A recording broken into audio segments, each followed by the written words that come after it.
How you doing, Chris? Hi, good. How are you? Hey, bud. Can you hear me? Yeah. I'm. I love how it's like, can you hear me? Yes. Okay, confirmed. How you doing, bud? Good. How are you? I'm all right. I just got back from Asia like a few days Yeah. ago.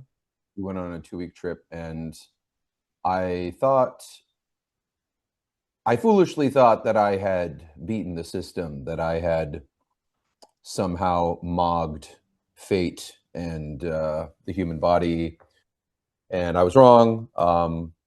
The first day I seemed okay, and then it just hit me like a train the last few days. So I apologize if I'm a little out of it. Oh, no problem. Thanks for willing to talk. Of course. No, dude. 350 plus interviews? Yeah. Brother, this is prolific. Thank thank you. So I could just jump around then with your career. Nice. Nice. Hold on, let me just reactions. Okay, cool. Sorry. Just want to make sure everything's good and set. As far as recording and stuff, is this good? Yeah. Do I No, need to good. back up anything? Like, do I need to be recording a backup or anything? Oh no, it's fine. Perfect. Perfect. Well, what's on your mind, sir? Well, just to start off, was voice acting always something that you wanted to primarily pursue? Um,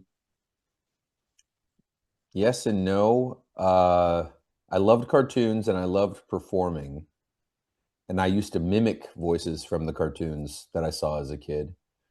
But I don't think I ever saw it as like a career. You know what I mean? I think as a kid, I was more leaning towards wanting to make video games or cartoons.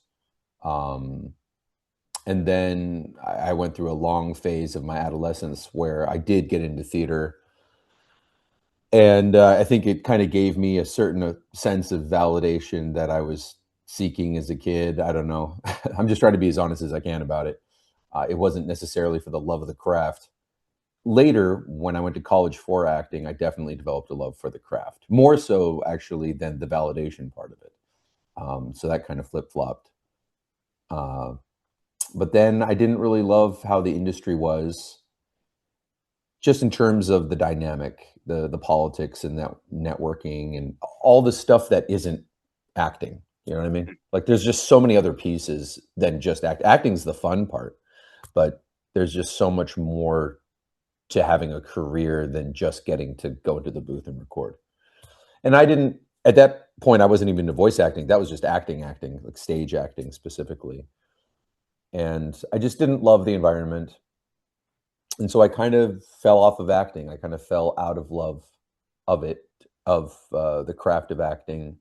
I felt like a lot of my colleagues were more focused on getting agents and reviews rather than telling a story on stage. And I'm not going to say like, pat myself on the back. I think you need to have a healthy amount of a balance of understanding that you are in an industry. And so being a purist doesn't really do you any favors. You know what I mean? Like, I'm too good for networking. I'm an artist. And it's like, great. Well, you can do that on the street then, Yeah. Um, but yeah, I kind of fell out of love with it for a bit. And eventually I got into voice acting. My partner at the time, I think, could feel that I still had the bug for performing. And they signed me up, unbeknownst to me, to a voiceover workshop. And yeah, I think it was still there, that the voice in the back of my head wanting to perform. And I loved it. I just felt like it came back to me, and it was different too, because with voice acting, it's just you and the mic, and you can be anyone, and you can take a lot more chances, I feel. And I just really appreciated that because it felt almost like it felt more like the art of performance than even being an actor in some ways. I don't know. I don't think that's necessarily true. It just that's how it felt at the time. And I think it's probably because I had I was a little, I was less self-conscious when it came to the mic because I wasn't concerned with how I looked. You know what I mean? Yeah. The faces I'm making, the way I'm operating, all that matters is the sound coming out of my mouth, and how does that translate into a character and a performance. And so it felt more freeing in that way. And after that, yeah, I think I was all in. I think that was the happy marriage of what I enjoyed about being a performer. It married my childhood of the cartoons and the video games and being passionate about those.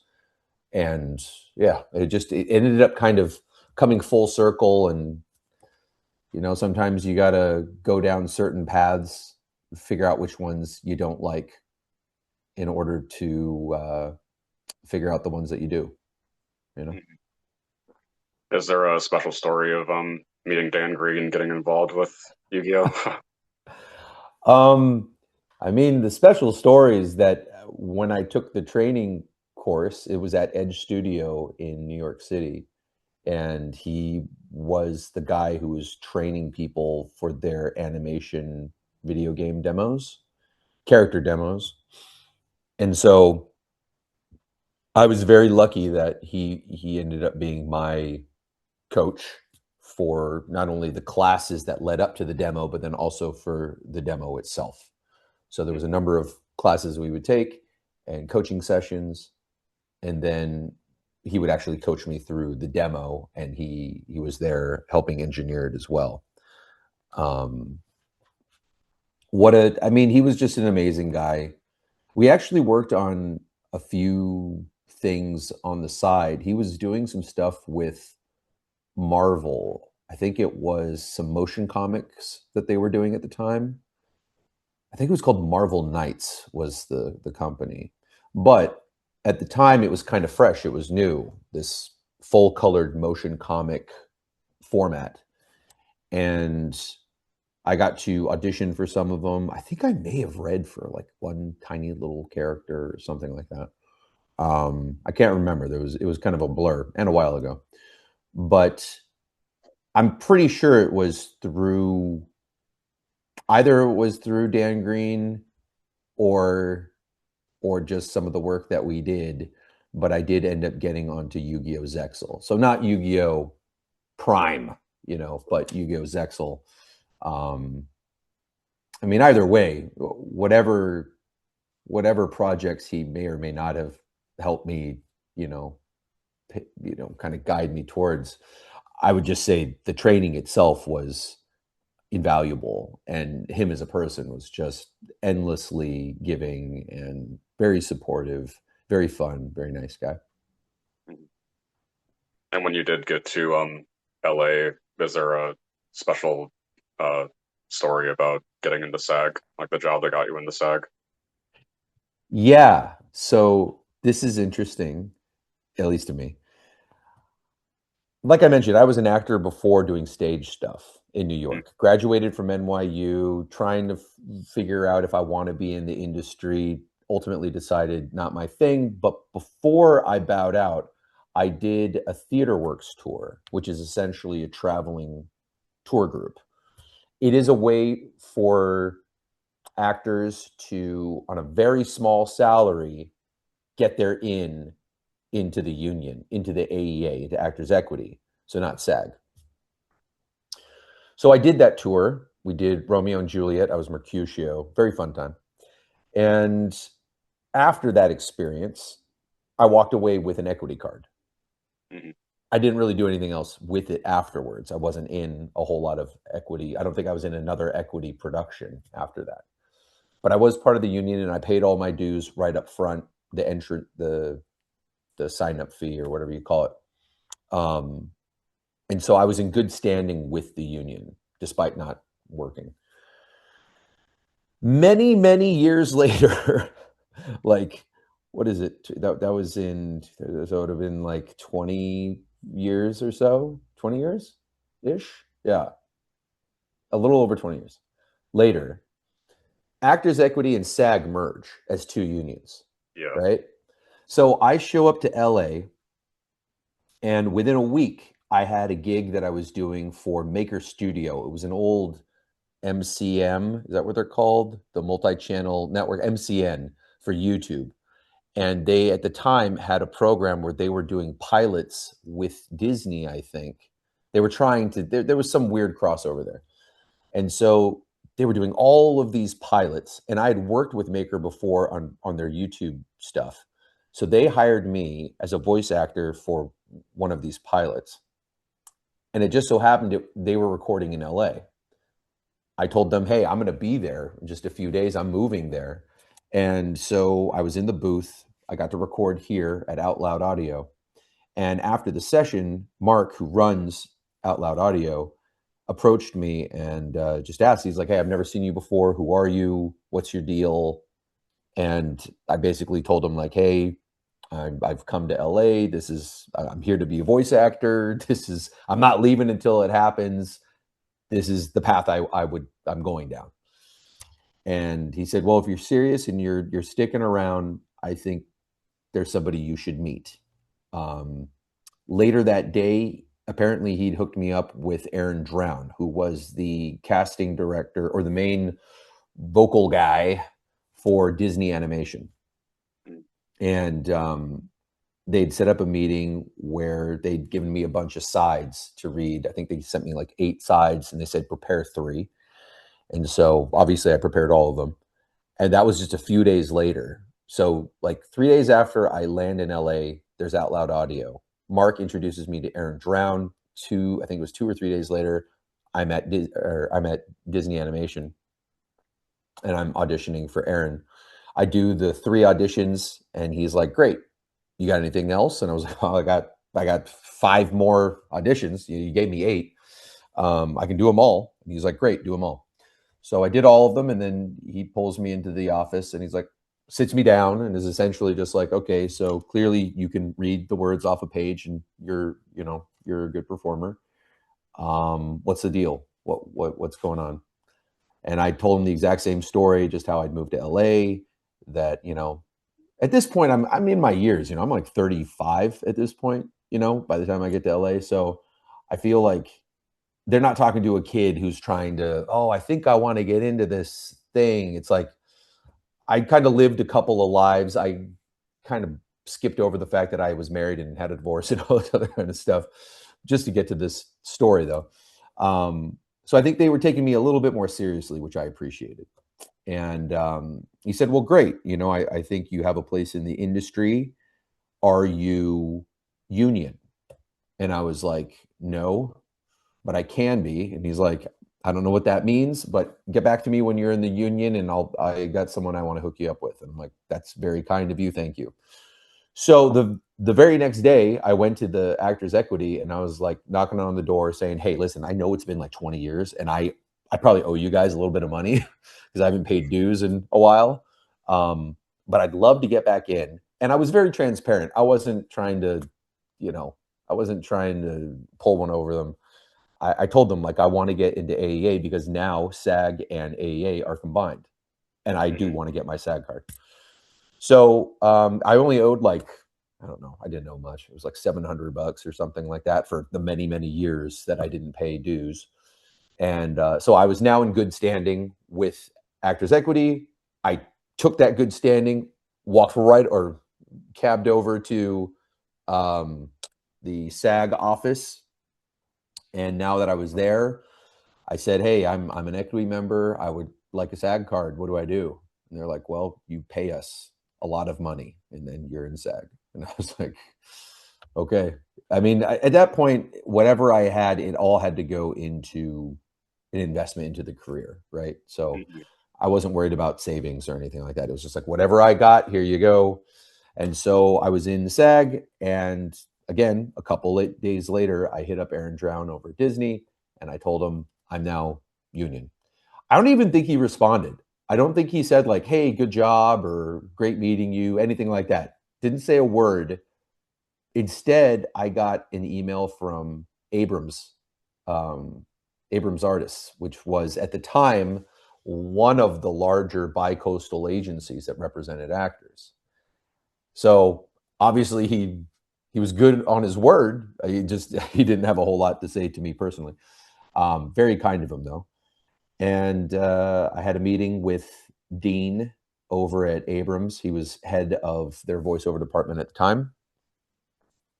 And then after a few live auditions, I was in, which is the craziest week I think any actor could ever have, you know, coming to LA and hoping something happens. It really was a chain of fortunate, generous events by very open-minded people. I don't know how that like just even thinking back on it, just I know I told a very long-winded version of it, but the short of it being, you know, showing up in LA and a week later having representation is just unheard of. You know, it's one of those things where you really I'm not religious, but it it makes me wonder if I've got somebody looking out for me, you know. It's kind of crazy stuff. Yeah, it does look like, based off the timeline, that your first big part in the LA anime scene was in JoJo. Yeah, you are correct.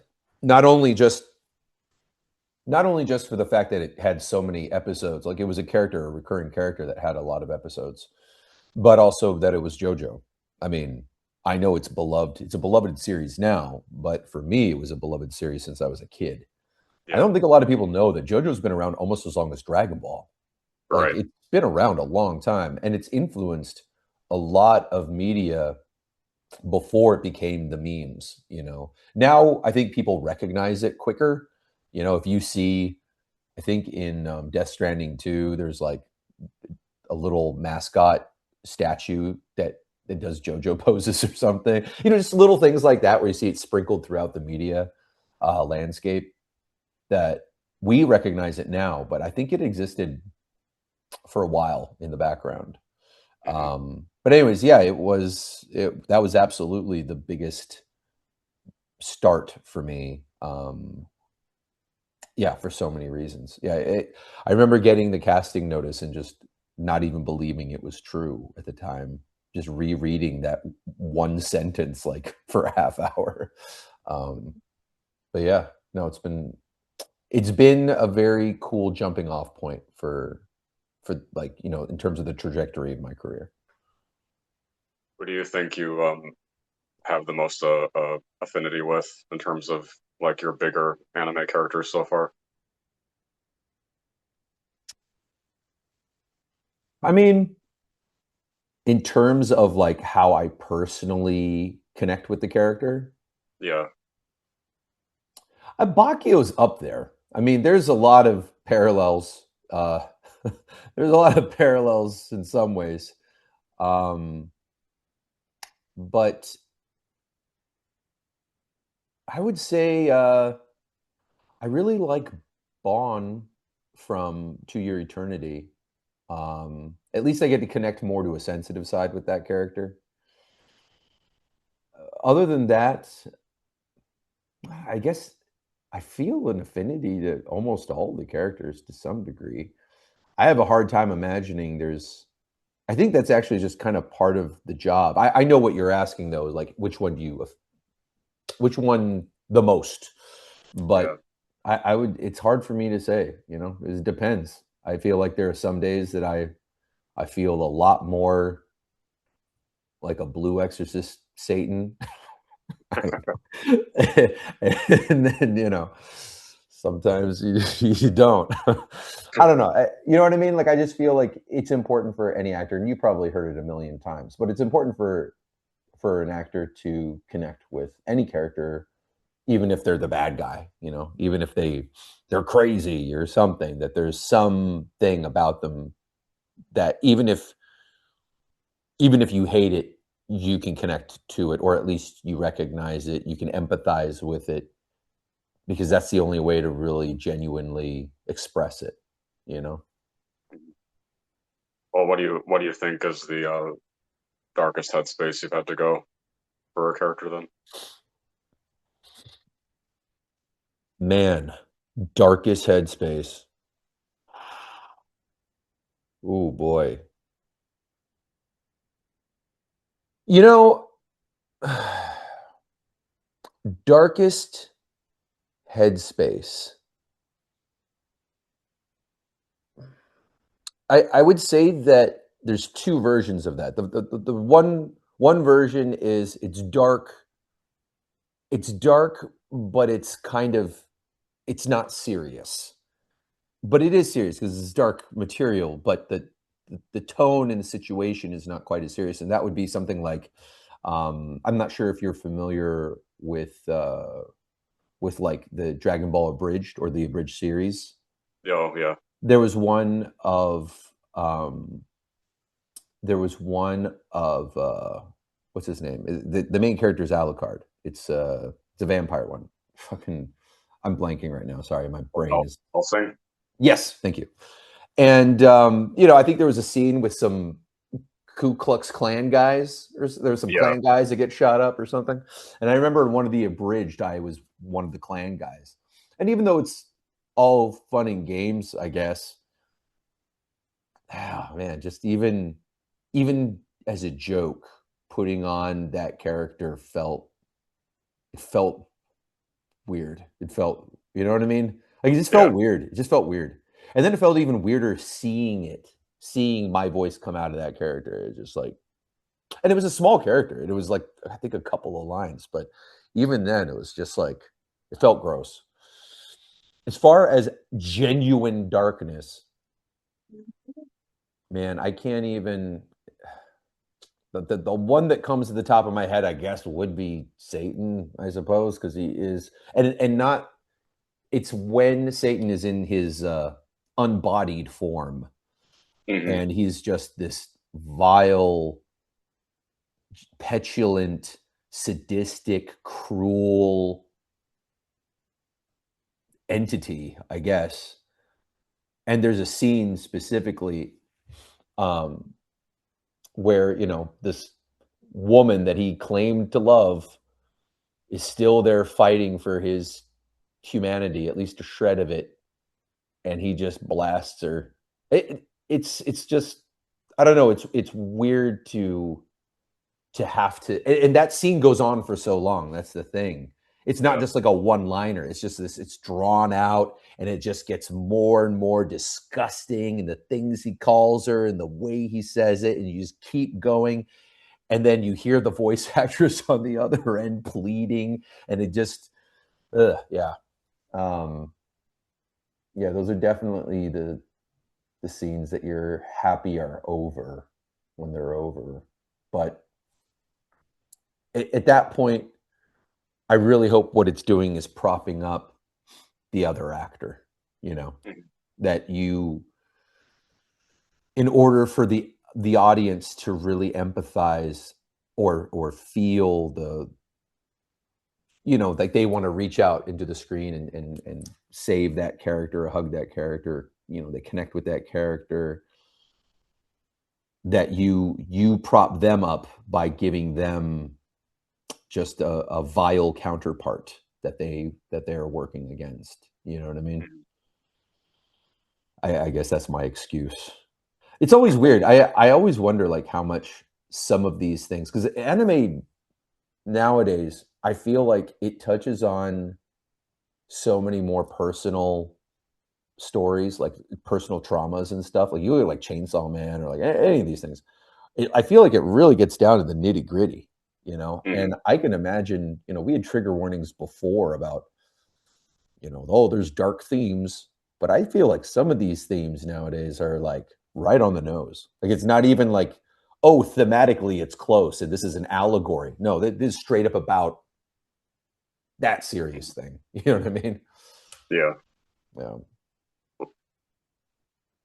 Well, besides Satan, I was gonna guess Shishio in Kenshin. Mm. He hasn't done a whole lot yet. He hasn't. And I would say that his darkness, I feel like his darkness is currently more, it's more internal in that he has like dark views. Like he has a dark methodology in terms of how he sees justice and what he wants for his country and what he thinks is best for the country. I feel like that's a little different than or it's in my mind is quite a bit different than Satan when he's like in his true Satan form. Mhm.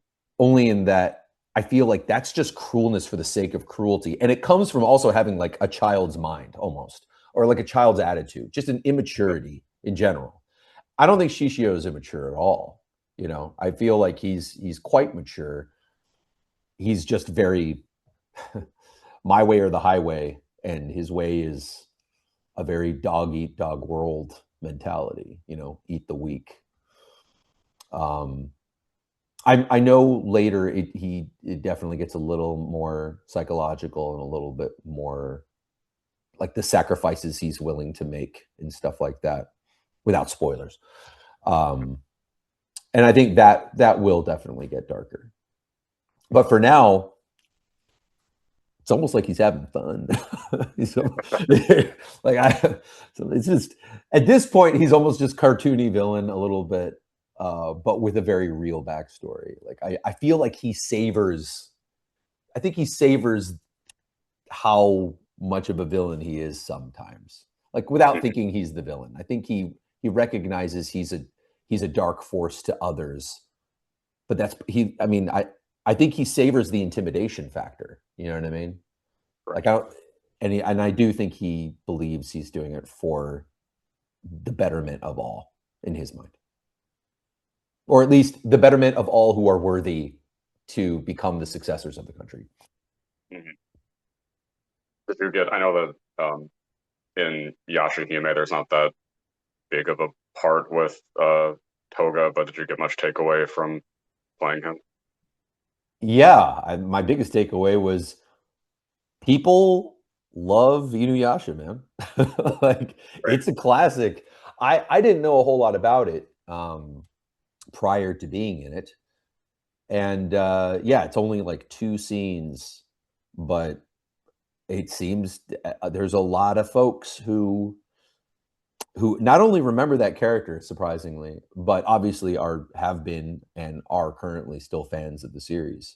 I recently started doing cons in a bunch of small towns, and the amount of people, I mean, a lot of them were there for, you know, their kids to like check out Pokemon cards and stuff like that. But some of the adults were like the parents were like, oh, I grew up with that. I fell asleep to that on the television and all that kind of stuff.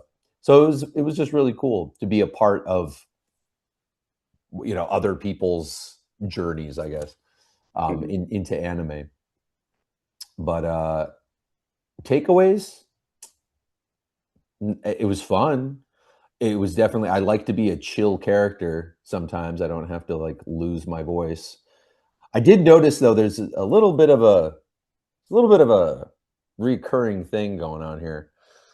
I don't think it's typecasting, but if you were to take Toga, and you were to take Yoriichi, and you were to take Satan, Satan maybe a little less so, but still, these are pretty important pivotal characters to their series. Like, Right. they're kind of like some of the most important people to Hmm. their series, right? Um, and yet they're in so little of the series. Which, listen, I'm just honored to be a part of it at all. I'm just pointing out an observation.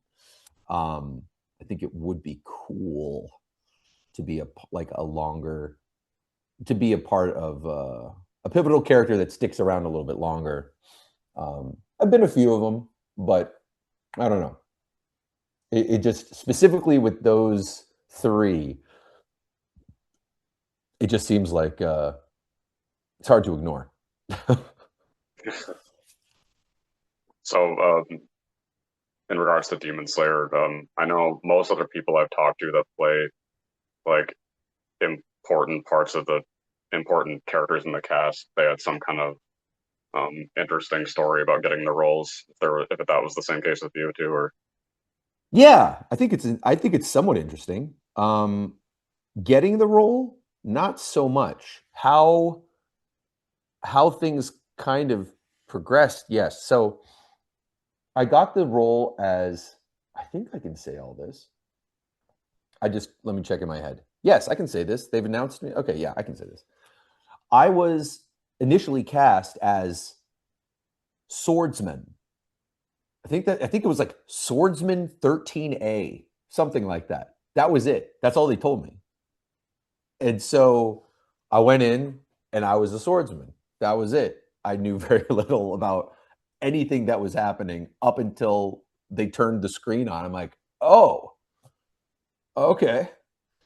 And so I recorded the 6 lines or whatnot, 4 lines, 5 lines, whatever it was. And after that, I sat on it. And then somebody, I think somebody, oh, this is what it was. When the episode came out, somebody congratulated me because my name was there, but the character was listed as swordsman. But everybody knew who that swordsman was because all you had to do was look at him. So they named Yoriichi in that post. And I ended up making a thank you post being like, hey, it was such an honor to be a part of this legendary series, as such a pivotal character. Thank you to Bang Zoom, blah, blah, blah, blah, this whole thing. And then I get an email and they're like, dude, you got to take that down. And I was like, well, I'm sorry. I didn't mean that. They're like, and you can't say, you cannot say that you're that character. And I was like, but they know, like I'm in the credits and I'm that character, and that's everyone knows who that character is. And they're like, legally, that was just, and I get it. Like that was supposed to be a reveal.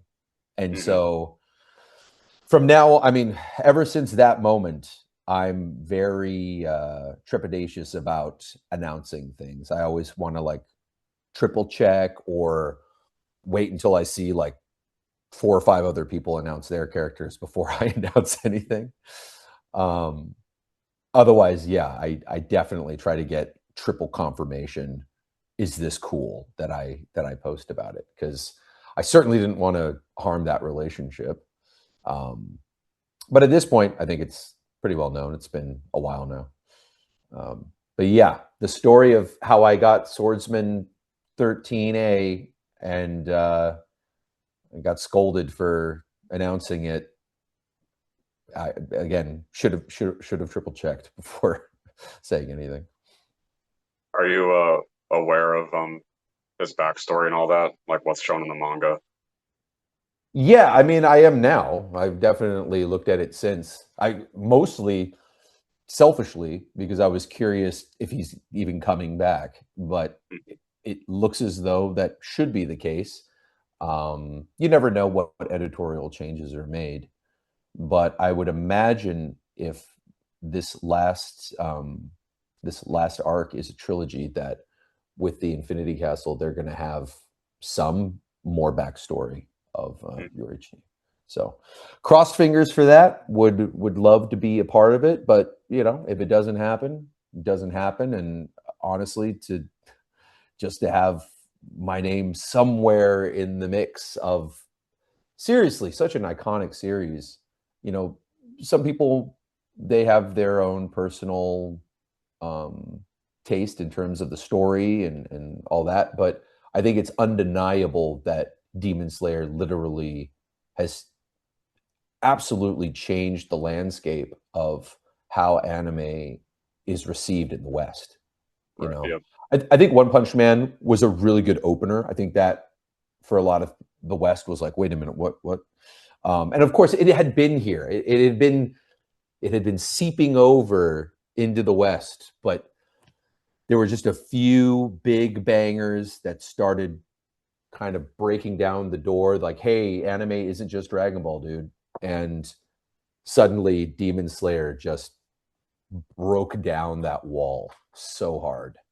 And then the 1-2 Punch Chainsaw Man movie came out, did really, really well. And I imagine it's here to stay. I can only hope, without naming and shaming certain studios and production companies. I'm not going to do that. But if you're holding on to a legendary IP, it would stand to reason you would invest in that. You know what I mean? You would put money into the budget for that because there's an audience for it, you know? And if you skimp on that budget, oh, the memes. The memes. It does sound, not just with Yoriichi, but the other characters similar to him and his archetype, that vocally speaking, it's pretty much just like a nuanced version of your natural voice. Yeah. Yeah. A little bit. Yeah. Pretty much.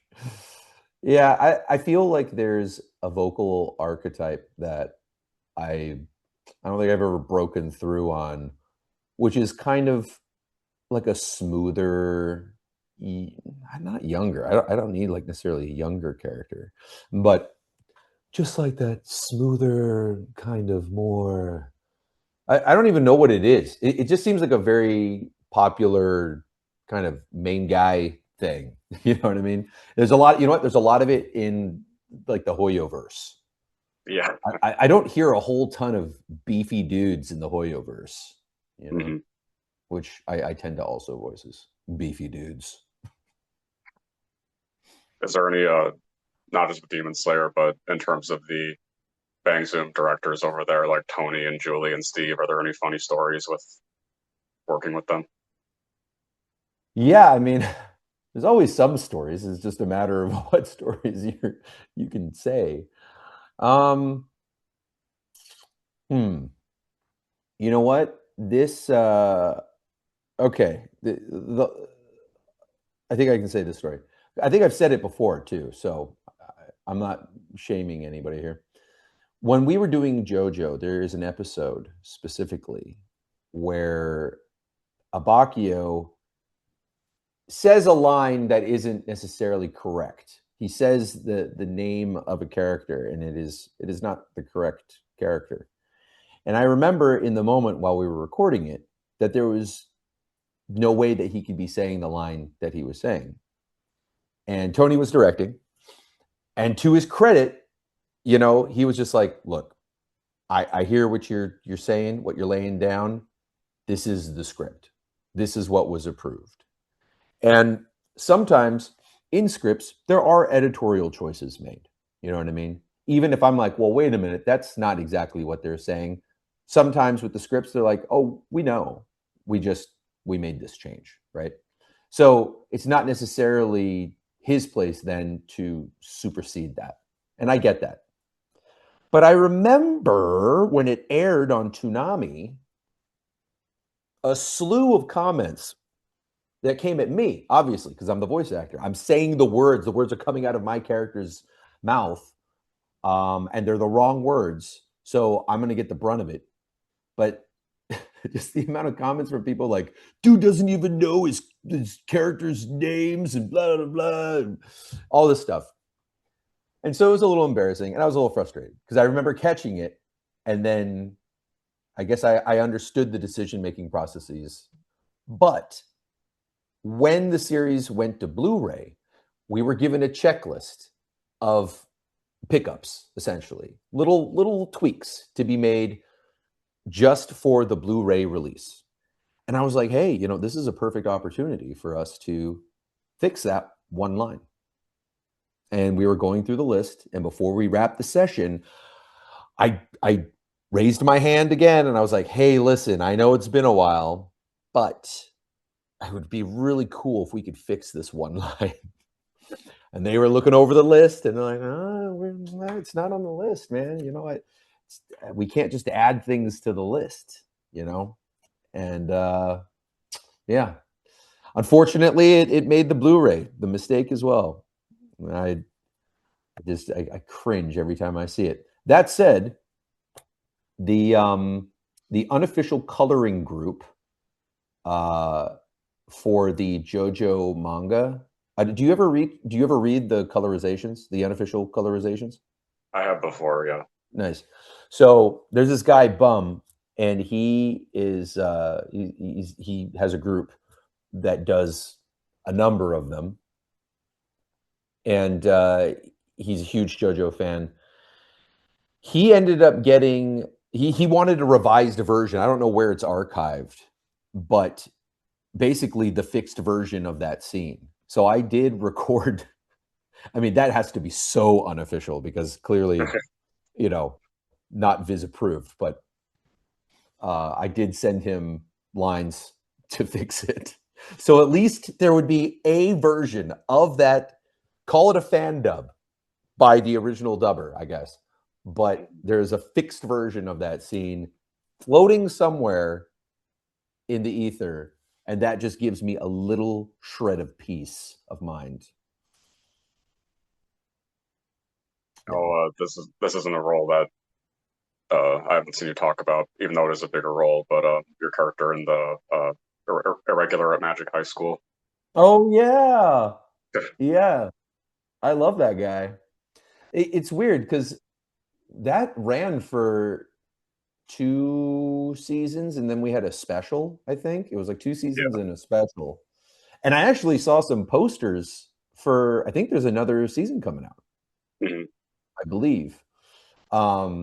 You know what? That was the closest thing to a recurring kind of like he was part of the team, kind of a dude bro guy.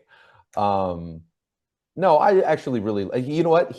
I feel like he's probably the closest thing to me. You know what I mean? Like not just vocally, but just like personality.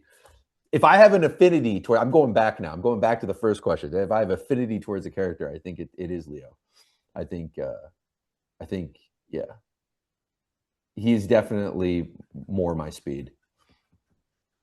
I mean, they're It all was my also, speed. He was me essentially. yeah, it was also cool to see you wind up in Bungo Stray Dogs. Oh yeah, that so.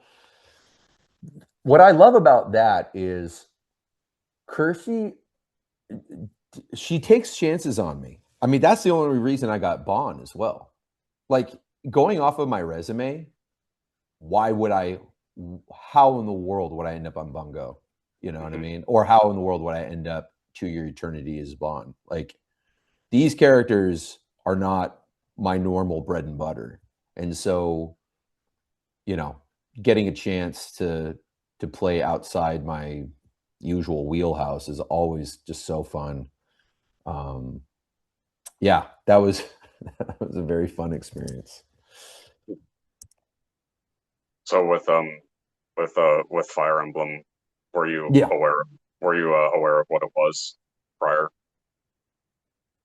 No, I mean they have code names for the projects when you're going in, and so initially I didn't know, but then when I got the character breakdown, there's hints and clues, and as much as they try not to, as much as confidentiality is very important. Um, and so when they send you the auditions, it'll be a code name. They won't tell you the character. They won't show you a picture, but they'll show you adjacent pictures. I think it showed like a warrior with an axe. Like a Hmm. and I end up like reverse image searching that, and it was like, oh, this is just an image from like a stock photo thing. And then I took like the character profile and I like tried to like reverse engineer it through Google and stuff, and yeah, I found out who it was before I went in.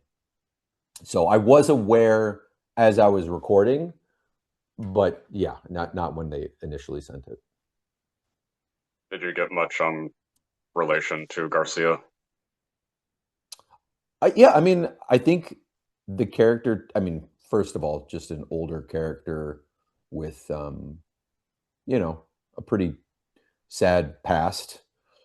Someone who's seeking redemption. He gets to do the full circle though, because he starts as feared warrior, realizes after his wife passes that he focused way too much on being a warrior, decides to, run away with his kid, be a father, loves being a father up until the point where now he has to defend his child and then gets to be a warrior all over again, but hopefully this time for a more meaningful reason. You know what I mean? And I love that. It's such a beautiful arc. And I didn't play the game. That's Sacred Stone, right? Yeah. Yeah. So I never played it. But I mean, the story itself, I love. And I did get to see a few of the snippets, like the quotes that he had with some of the other characters, and I just love that. I mean, it's sad that wisdom can come from regret or loss, and he just seems like a very layered guy. You know what I mean? Mhm. I'd say the one thing I would wish, if I could wish, I mean, I'm already so grateful that I was a part of the Fire Emblem world at all. Um, but the one thing I would wish is that there was more opportunity to walk in his shoes.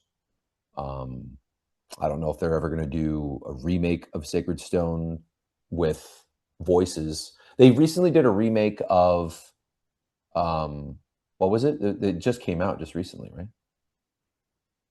Most recent Fire Emblem game. Yeah, wasn't it like one of the first, or which one was it? There was a new, there was a like a remaster or something of, let's see, but I don't know if it had voices. Um, Oh, I think yeah, it was they they put the one that Ike is in on yes, the yes, yeah. yeah, yeah, yeah, yeah. That's right. That's right. Um, right. Path of Radiance. Yep. So I don't know. I don't know if they're going to remake any of them or if that even includes performances. But yeah, the one thing that I would love would be the opportunity to walk more in his shoes and just get to know him a little better and his story.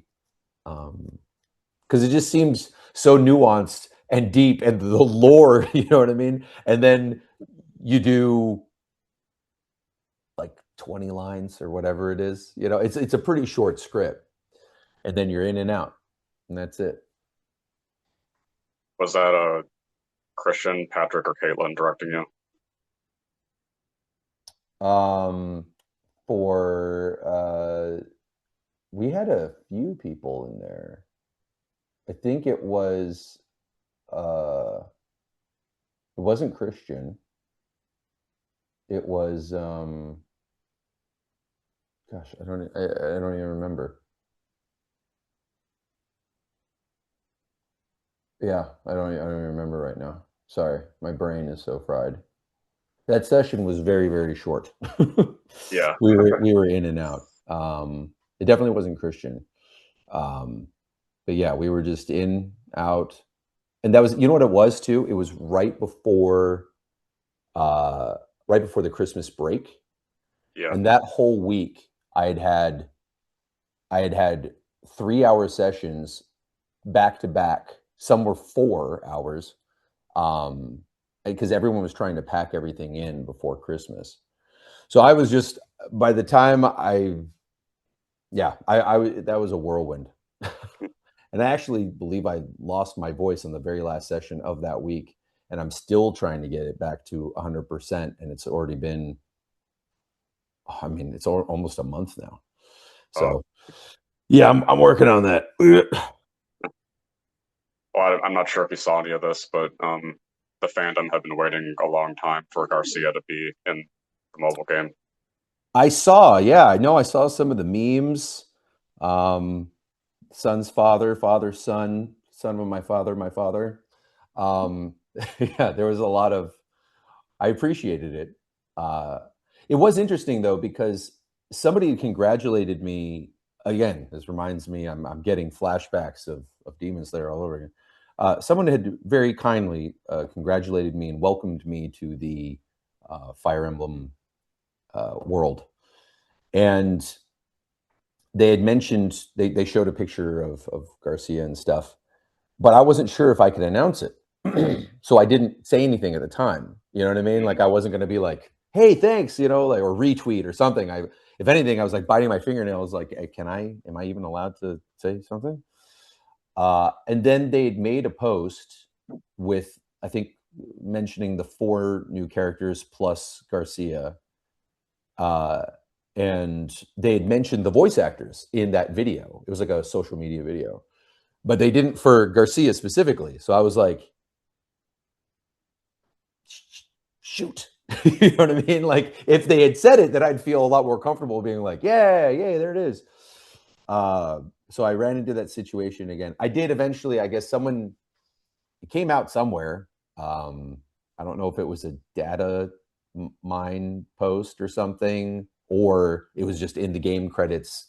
I waited a little while before saying anything. Um, but no, because of that, because of my research into whether or not I could even announce it, I definitely saw some of the forums, the Reddit posts, all that kind of stuff, some of the graphics, some of the memes and stuff. So yeah, no, that was super. It was super, super cool.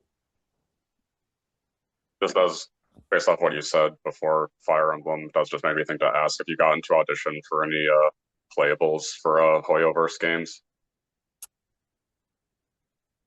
I don't know if I'm have I auditioned. Have I auditioned? Probably. I'm going to say probably.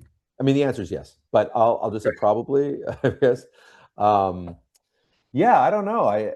Hoyoverse has been around, and they've had so many characters. I guess I just haven't cracked. I haven't cracked the Hoyoverse yet, um, which is interesting. I mean, it would be cool to be a part of those as well. I guess. Yeah, I don't know. I was going to say something about being half Taiwanese, and I don't know if that. I have no idea. Um, but Chinese was my first language, so hey, China, if you're looking for a dude, um, yeah, hopefully one day. I mean, they continue to keep making new games and stuff like that, and there's also uh, a ton of competitors that have been coming out, so. There's never a shortage of opportunities out there. There's never been a better time to be a voice actor or to get into voice acting. The tools are accessible and relatively affordable, depending on, how far you want to go. More and more companies are okay with remote actors. And yeah, I feel like more than ever, and there's just more projects than ever happening too. So In just opportunities everywhere, really. terms of like the most recent thing that you can safely talk about, I would think would be the Digimon Beat Break. Yeah, that was so fun, dude. That was so fun, and that was coming off of because I think we announced the Jubei, um, Oh, Yaiba. yeah, from Yaiba back in November. I think it was like November, like mid-November, late November, or something. So yeah, being able to announce that was super fun. I mean, I personally think Yaiba looks so good. Like I love the animation of Yaiba, and I really love the character of Jubei. It's just a fun, goofy character, which I relate to in some ways as well. But Digimon Beat Break, I guess again, like I wasn't following the series for the longest time, but from reading the audience reactions and whatnot, which I do, um, it seemed like a lot of people were surprised that there was a concurrent, like there was basically a simuldub. I mean, at this point, it is a simuldub, I think, Mm, but prior to that, that there was such a quick release of that first 5 episode batch. I guess just because in the past, Digimon would wait years before doing their English dubs, yeah. and plus, it had already been years since like a proper series. So this was just one of those kind of again a 1-2 punch for the fans' sake, or a 1-2 win, yay yay. And plus, it looks sick. It's great. I think it looks great. Um, as soon as Pandemon got his hands on a gun, I was like, "What is even?" Dude, have you seen the first 5 episodes? Have you seen the Yeah. series? Yeah. The, it got dark real fast. Hmm. Like when the town, the mayor or the leader of the town, he goes to the Yakuza guys or the gang guys, the was it Koala Kai Yeah. guys, and he gets on his knees and he's like, "Dude's about to, oh no, he's about to game over," you know. And it was just my eyes were bugging while we were watching these scenes because I also voiced the villain in that one too. Yeah, Like, and so I'm sitting there like, is this really happening? Like, who is this? Who's the audience? Like, clearly it's not just for kids. There's yeah. some talk about adult themes. And then even just the dialogue between Pandamon and Gekomon, where it's like, we're gonna die together. It's like we share everything, even our deaths. It was like, okay, all right. Um, but no, it's just a really fun character, and I love the design. As soon as he walked up into the screen, I just started slapping my leg, and I was like, yes, yes, yes. Such a cool character. So, before my final question, is there something that you want to say to the Fire Emblem fandom? Oh, I mean, thank you so much for the warm welcome. Um, it's a series that I've seen from the sidelines, and a lot of my friends have been in the series, and Hmm. I've seen um, just how passionate and warm that fan base is.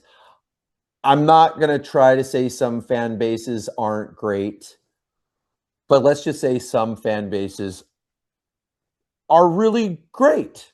And I think that the Fire Emblem fan base has to be one that I've seen the least amount of drama out of. So Hmm. good for you guys. Keep that up. Whatever you guys are drinking and eating, keep doing that. Maybe you just get good sleep. I don't know.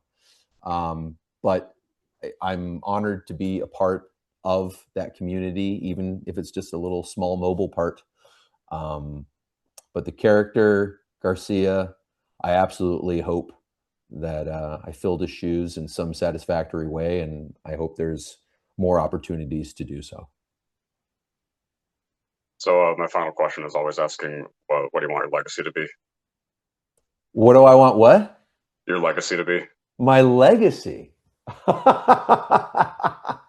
Wow.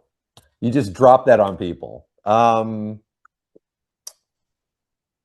hope that I hope my legacy is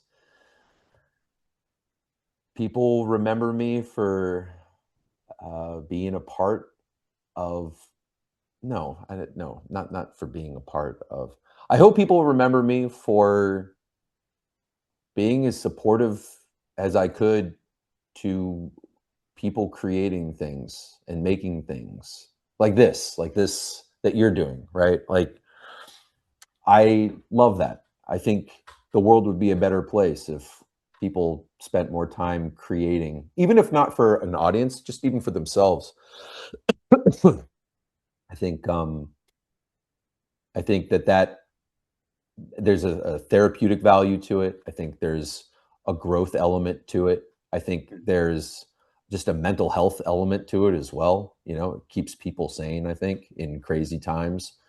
I've definitely seen what happens if people suddenly don't have the ability to do what they love or to create. I think sometimes that can be a dangerous. Um, there are dangerous reactions sometimes. Um, so if there's any way that I can help facilitate people creating that I can, that's what I would like to be remembered for.